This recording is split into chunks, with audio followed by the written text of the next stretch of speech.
પંચમહાલ જિલ્લાના ગોધરાના વેજલપુર પોલીસ સ્ટેશનમાં આજરોજ શાંતિ સમિતિની મહત્વપૂર્ણ બેઠક યોજાઈ હતી.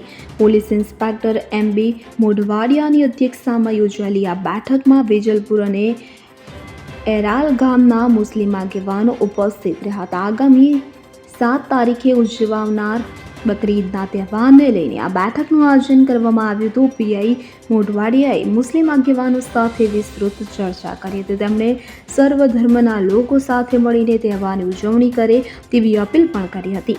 પોલીસ ઇન્સ્પેક્ટરે વેજલપુર ગામમાં શાંતિ જળવાઈ રહે અને તહેવારની ઉલ્લાસભેર ઉજવણી થાય તે માટે ભાર મૂક્યો હતો. તેમણે મુસ્લિમ સમાજને ઈદની શુભેચ્છાઓ પાઠવી અને તહેવાર દરમિયાન કોઈ અનિચ્છનીય ઘટના ન બને તે માટે સાવચેત રહેવા જણાવ્યું હતું. પોલીસે આશ્વાસન આપ્યું કે ઈદના દિવસે કાયદો અને વ્યવસ્થા જાળવવા માટે પૂરતો પોલીસ બંદોબસ્ત ગોઠવવામાં આવશે. Bureau report CN24 news. હવે જુઓ દેશ દુનિયાની તમામ ખબરો તમારી આંગળીના ટેરવે. ઉઠાવો મોબાઈલ અને Google Play Store પરથી ડાઉનલોડ કરો અમારી CN24 ન્યૂઝ મોબાઈલ એપ.